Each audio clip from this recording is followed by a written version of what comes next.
Hello guys, welcome back to my channel Biology Inspire. It's me Neha Jaiswal.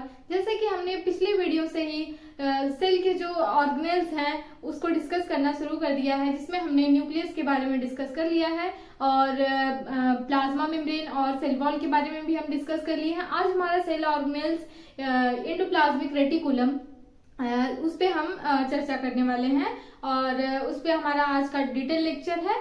तो आपको अगर endoplasmic reticulum को पढ़ना है तो आप जरूर इस वीडियो को देखें।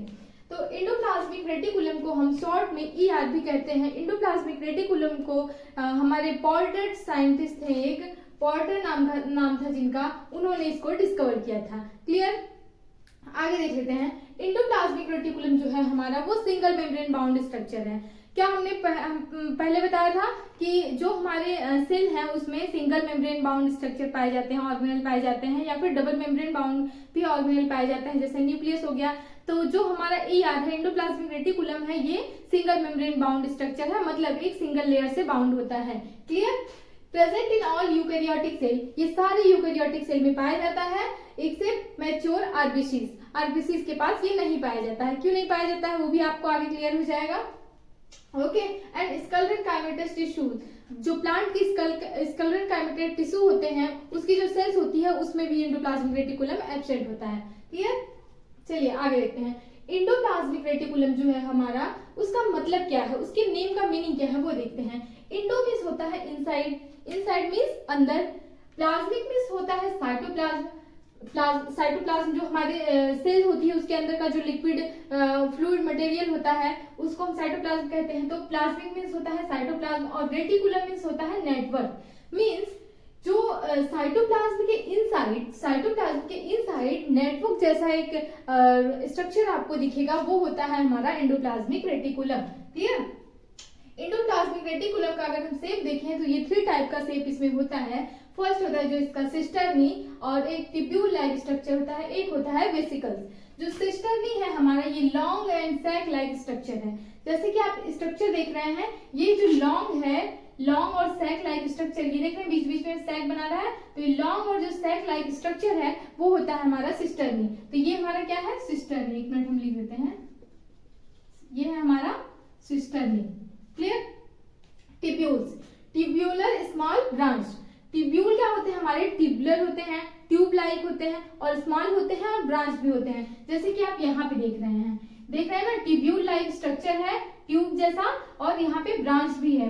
ये ब्रांच भी होते हैं और अनब्रांच भी होते हैं। आप यहाँ देख रहे हैं ये अनब्रांच है। तो अनब्रांच या ब्रांच हो जो ट्यूब्यूल लाइक स्ट्रक्चर हो वो होते हैं हमारे टिब्यूल्स। वेसिकल्स, वेसिकल जो होते हैं वो राउंडेड और स्फेरिकल होते हैं। Spherical, small, budding of cisternae, ये स्मॉल और स्फेरिकल स्ट्रक्चर इसके होते हैं। ये क्या होते हैं? जो सिस्टर्नी है उसी की बडिंग होती है। जो सिस्टर्नी है वो बडिंग का फॉर्मेशन करती है, एक बड का फॉर्मेशन करती है। देख रहे हैं आप यहाँ पे बडिंग का फॉर्मेशन कर रही है, और फिर बाद में क्या वो पिंच आउट होकर अलग हो जाती है, उसी को हम कहते हैं वेसिकल्स। सिस्टर्नी वेसिकल का काम क्या होता है? हमारे कोई भी मॉलिक्यूल है उसके ट्रांसपोर्ट में ये हेल्प करती है। जैसे मैसेंजर आरएनए जब हमारा न्यूक्लियस से आएगा सिस्टर्नी में, तो सिस्टर्नी की इस साइड से होता हुआ हमारे वेसिकल तक आता है, प्रोटीन का फॉर्मेशन करेगा, प्रोटीन का फॉर्मेशन करते हुए वेसिकल तक आएगा। और वेसिकल क्या करता है? हमारे वेसिकल हमारा यहाँ से प्रोटीन को लेके जाएगा अलग अलग, जहाँ पे जिस प्रोटीन की नीड होगी वो प्रोटीन जैसा होगा, जैसे प्रोटीन टारगेटिंग होगी वैसे वहां पे वो लेके जाएगा। पहले तो इसका मेन फंक्शन ये कहाँ पे लेके जाता है?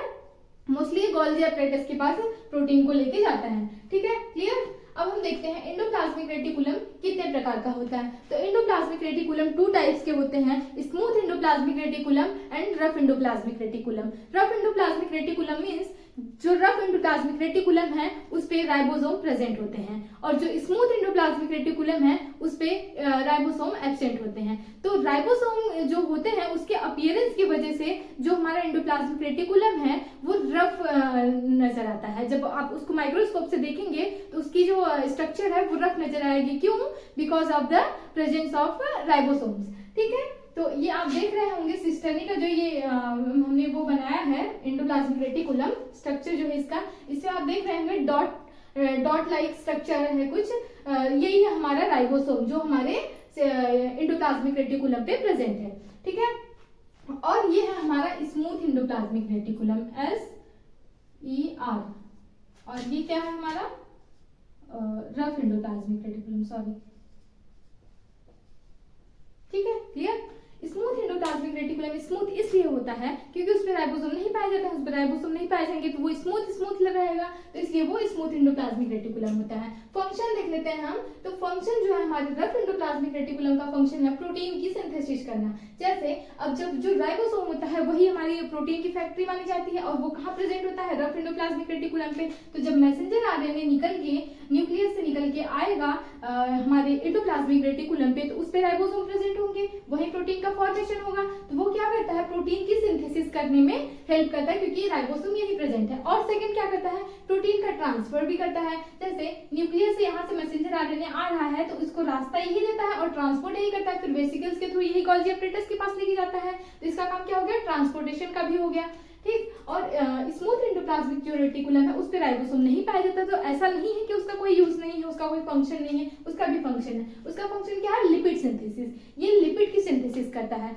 जैसे बहुत सारे हमारे जो सेलुलर ऑर्गेनेल है उसकी जो मेम्ब्रेन है वो जो है कि लिपिड बाइलेयर से बनी होती है, लिपिड फास्फोलिपिड बाइलेयर से बनी होती है। तो वो लिपिड कहाँ से आएगा, वो लिपिड हमारे SER सिंथेसिस करते हैं और वेसिकल्स के थ्रू उसको ट्रांसफर करते हैं, ठीक है, क्लियर। एक चीज और देख लेते हैं, इसकी जो अपीयरेंस है, जो एंडोप्लाज्मिक रेटिकुलम की अपीयरेंस है या तो ये क्या करती, ये जो न्यूक्लियस का इन्वेलप है, जो न्यूक्लियर मेम्ब्रेन है, वहीं से ये कंटिन्यू होती है और ये साइटोप्लाज्म, जो हमारा साइटोप्लाज्म पूरे साइटोप्लाज्म को में नेटवर्क लाइक स्ट्रक्चर फॉर्म करते हुए जो हमारे यहाँ पे प्लाज्मा मेम्ब्रेन होगा, या ऐसे हमारे यहाँ प्लाज्मा मेम्ब्रेन होगा, वहां तक ये कंटिन्यू करती है, ठीक है। तो ये क्या करेगी, जब ये न्यूक्लियस से प्लाज्मा मेम्ब्रेन के पास तक पूरा कंटिन्यू कर रही है स्ट्रक्चर, तो क्या करेगी, इसका एक मेन फंक्शन हो गया कि ये न्यूक्लियस और प्लाज्मा मेम्ब्रेन के बीच में एक रास्ता, मतलब एक जोड़ बना के रखती है कि कोई भी चीज यहाँ से ट्रांसफर होना होगा अंदर या अंदर से बाहर आना होगा तो वो इसके थ्रू भी होता है, ठीक है। उम्मीद करती हूँ कि आपको ये लेक्चर यूजफुल रहा होगा। अगर यूजफुल रहा हो तो चैनल को लाइक करें, सब्सक्राइब करें, शेयर करें। Thank you so much.